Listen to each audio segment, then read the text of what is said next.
Bom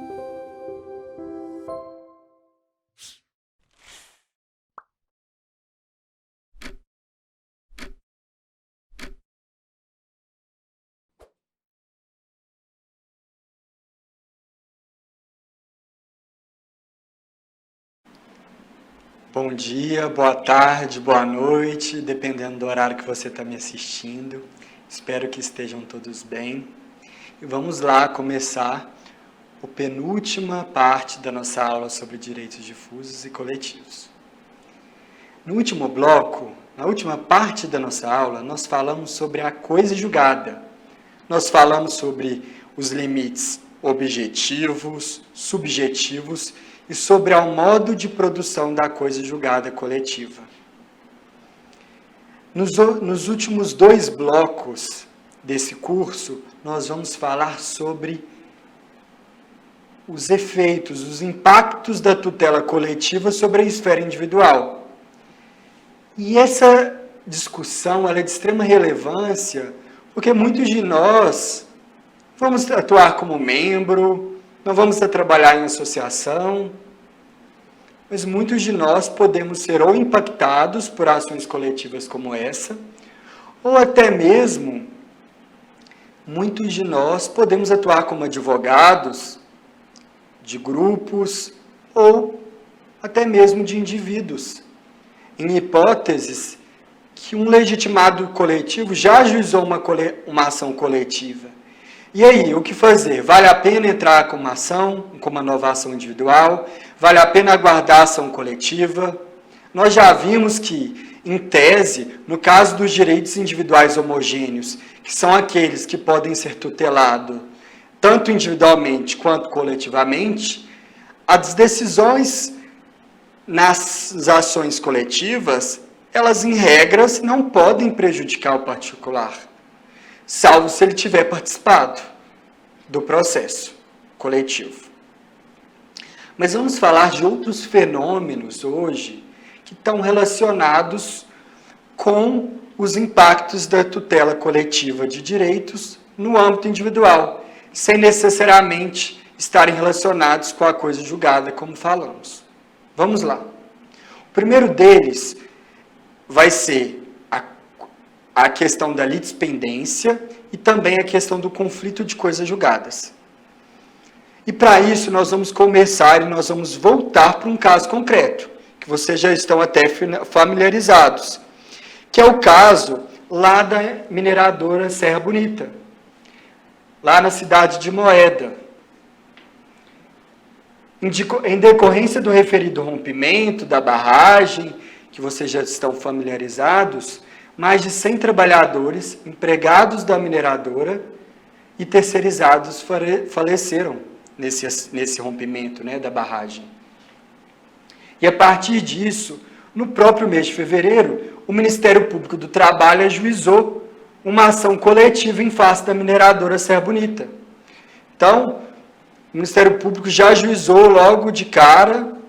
E aí, no mês de março, começaram a haver várias ações individuais ajuizadas pelos particulares, pleiteando as mesmas coisas que o Ministério Público do Trabalho já tinha pleiteado. Então, é possível o ajuizamento de ação individual pelos familiares de trabalhadores falecidos no desastre da mineradora Serra Bonita? Então, é possível a litispendência. Primeiro, vamos lembrar o que é litispendência. A gente já vai lembrar o que é o conceito de litispendência. E na hipótese, foi julgada a ação individual, depois foi julgada a ação coletiva, ou o contrário, o que deve preponderar? A ação individual, a coisa julgada na ação individual, ou a coisa julgada na ação coletiva? Vamos lá para esse bloco que a gente vai responder esses questionamentos. Então, em primeiro lugar, vamos lembrar o que é litispendência.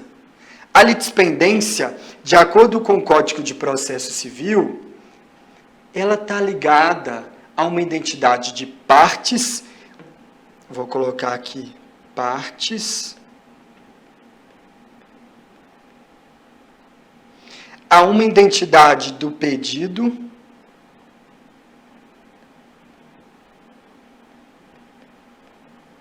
e da causa de pedir.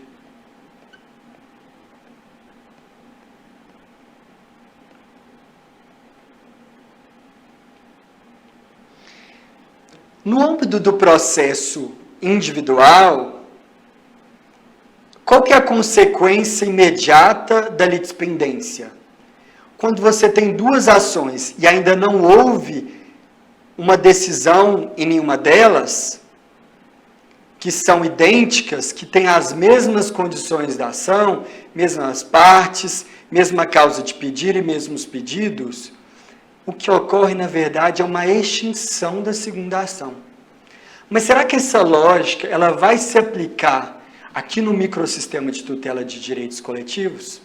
Será que a teoria da tríplice identidade, lá do processo civil comum, vai se aplicar aqui no processo coletivo? O que vocês acham?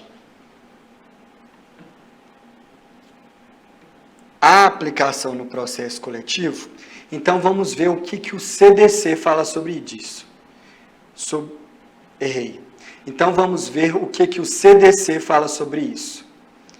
O Código de Defesa do Consumidor, no artigo 104, vai dizer que as ações coletivas previstas nos incisos 1 e 2 do parágrafo único do artigo 81, direitos difusos e coletivos em sentido estrito, não induzem litispendência para as ações individuais. Então, qual que é a lógica do CDC? Eu li aqui a primeira parte do artigo 104, que é ela que é a mais importante para a gente nesse momento. Então, o que o CDC está falando? Que no caso de direito coletivo em sentido estrito e direito difuso, não há formação de litispendência. Então, não haverá essa consequência de uma extinção da segunda ação, como ocorreria no processo individual. Mas será que essa lógica, ela vale também para o caso dos direitos individuais homogêneos? Será que isso se aplica? Embora o CDC seja silente, embora não haja previsão expressa no Código de Defesa do Consumidor, pela própria sistemática do direito processual civil, entende-se que não há aplicação correta da teoria da tríplice identidade no processo coletivo. Por quê? O que é exigido? Vamos lembrar a identidade de partes, causa de pedir e de pedidos. Embora os pedidos e a causa de pedir sejam os mesmos, as partes da ação coletiva e da ação individual são diversas. De tal modo que entende-se que não há litispendência entre a ação coletiva e a ação individual, em nenhum caso, independente da natureza do direito ali vinculado, mesmo que o CDC seja silente. Porque esse instituto do direito processual civil comum, tradicional, ele não se aplica no microsistema de tutela de direitos coletivos. Endossando a tese que eu estou falando agora, vamos lá. Artigo 103 do CDC. Nas ações coletivas de que trata esse código, a sentença fará a coisa julgada, parágrafo 2º, na hipótese do inciso 3º, que é a hipótese dos direitos individuais homogêneos, em caso de improcedência do pedido, os interessados que não tiverem intervido no processo como litisconsortes poderão propor a ação de indenização a título individual. Então, por uma interpretação sistemática desses dispositivos e à luz dos princípios que regem o microsistema de tutela de direitos coletivos, entende-se que não pode haver essa vinculação, porque caso contrário, caso o particular não pudesse ajuizar essa ação individual, a tutela de direitos coletivos, na verdade, serviria, para prejudicar a parte. E esse não é o objetivo da tutela coletiva. O objetivo da tutela coletiva é beneficiar o particular, e não prejudicá-lo. E aí vamos lembrar dos princípios do acesso à justiça, do devido processo social, que prevê a necessidade de desburocratização do processo. E esse princípio tem basilar importância no processo coletivo, porque aqui nós lidamos com interesses difusos, coletivos, direitos individuais homogêneos, que são relevantes, que estão conectados a uma projeção coletiva da dignidade da pessoa humana, como nós falamos ao falarmos sobre o dano moral coletivo. Então, além da interpretação literal do Código de Defesa do Consumidor, esse entendimento ele decorre dos próprios princípios da tutela coletiva de direitos. Uma segunda questão que eu proponho, e aqui eu vou falar mais as duas correntes. A primeira corrente, sobre o conflito da coisa julgada e da coisa individual, da professora Ada Pellegrini. O que essa professora diz? Que o indivíduo não poderá se beneficiar com a coisa julgada coletiva superveniente. Então, se havia uma ação individual e logo depois da ação individual há uma ação coletiva, entende-se, de acordo com essa primeira corrente, que o indivíduo deveria ter suspendido a ação individual e aderido à ação coletiva. Caso contrário, isso geraria uma insegurança jurídica muito grande. Então, esse que é o entendimento da professora Ada Pellegrini. Porque ela entende que a coisa julgada individual, ela é mais específica, de tal modo que a coisa julgada individual, ela prevaleceria sobre a coisa julgada coletiva. Então, esse indivíduo que deixou o processo dele correr, mesmo ciente do resultado da ação coletiva, esse indivíduo, na verdade, não seria beneficiado pela coisa julgada coletiva. Ele vai ter que ser atingido pela coisa julgada individual, da ação individual que ele propôs, pleiteando direitos individuais que poderiam ser coletivizados. E qual que é a segunda corrente? Do professor Hugo Nigro Mazzilli, que também é uma grande referência na temática do processo coletivo. O que o professor Hugo Nigro Mazzilli fala? Que o indivíduo poderia se beneficiar na hipótese da coisa julgada na ação individual superveniente. Por quê? Pelo princípio da isonomia, segundo ele, o artigo 5º da Constituição Federal, inciso 1º, quando fala da isonomia, no caput do artigo 5º, quando fala da isonomia, a ideia para o professor Hugo Mazzilli é de que, se você admitir que dois indivíduos que foram lesionados pelo mesmo dano, e um tem um dano moral individual fixado no valor X e o outro fixado no valor Y, isso violaria o princípio da isonomia para a segunda corrente. E além disso, o professor entende que, como não houve opção para a parte suspender a ação individual, em vista da inexistência de ação coletiva à época, ela então deverá ser beneficiada. O que o professor Hugo Mazzilli está querendo dizer com isso? Que, teoricamente,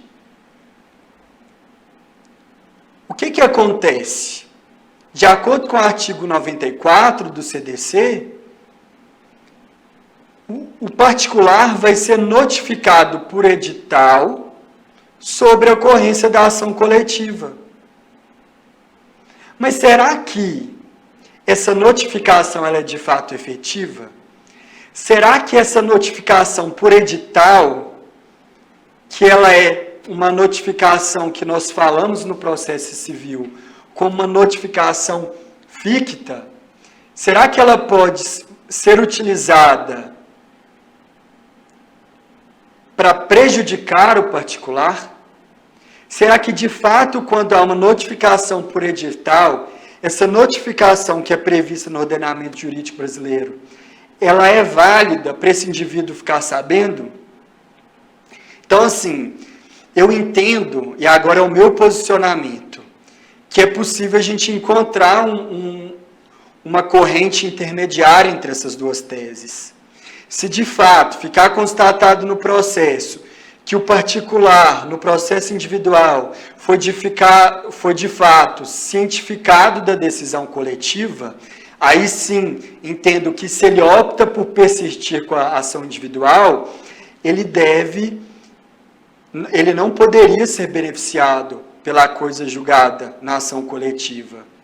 Agora, se o particular, ele não fica nem sabendo disso, e essa notificação por edital do artigo 94 do CDC, entendo que ela não se presta para os objetivos aqui propostos. Então, eu acho que a boa-fé tem que ser o parâmetro, porque para além do princípio da isonomia, para além de todas as outras questões, a boa-fé é um princípio geral do direito.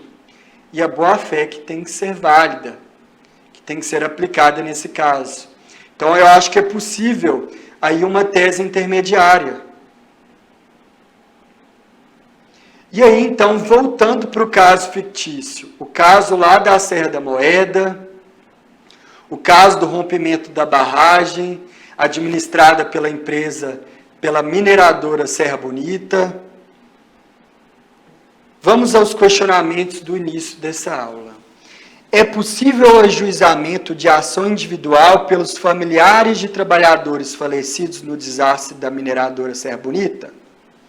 Porque o Ministério Público do Trabalho já tinha ajuizado uma ação coletiva anteriormente. Nós vimos na aula de hoje que não há litispendência entre a ação coletiva e a ação individual, independente do direito, da natureza do direito que é ali pleiteado. Então, de acordo com a sistemática aqui estudada, entendo que é plenamente possível que o particular ele ajuize uma ação coletiva, pleiteando os mesmos direitos individuais homogêneos que o Ministério Público já tinha proposto. Não existe uma relação de litispendência entre a ação coletiva e a ação individual.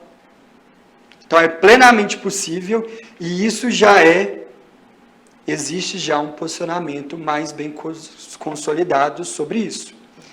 Mas a segunda opção, na hipótese de coisa julgada em ação individual e coletiva, qual deve prosperar? Então, teve ação proposta pelo Ministério Público, foi julgada, vamos supor, em setembro de 2020. O particular continua com a ação individual. Qual coisa julgada que deve preponderar nesse caso? E aí, de acordo com o que eu entendo, vai valer o princípio da boa-fé aí. Se de fato o particular foi cientificado de forma bem direta no processo, se teve uma intimação lá no processo, olha particular, o Ministério Público já ajuizou essa ação, o Ministério Público já pleiteou esses direitos. Você deseja continuar assim mesmo? Se ele falar, né, eu lhe desejo, quero continuar, ok. Agora, se não houver a prova disso, a simples notificação por edital, ao meu ver, não pode gerar efeitos para o particular, sob pena de enfraquecimento do sistema de proteção coletiva. Então, a resposta vai ser, ao meu ver, depende. E também não existe uma resposta pronta para isso na doutrina. A gente vê que nomes muito importantes que falam sobre o processo coletivo divergem sobre esse assunto. Mas é importante que quem entre com uma ação coletiva, quem deseje prosseguir com uma ação individual, ele tenha ciência dos impactos em continuar com a ação coletiva individual ou não, porque isso pode afetar o direito material dele pretendido no caso concreto. Então é isso. Então nesse bloco nós falamos de dois efeitos que a ação coletiva, que a tutela coletiva pode gerar no âmbito individual. No próximo bloco e último, espero que continuem aí, que é muito interessante a discussão que vai ser proposta, a gente vai falar sobre mais dois efeitos, mais duas informações que o particular tem que saber, quando ele ajuiza e quando ele continua com uma ação individual, quando ele pensa em ajuizar uma ação individual, nestes casos. Então, até o próximo bloco e conto com a presença de vocês. Até mais, um grande abraço.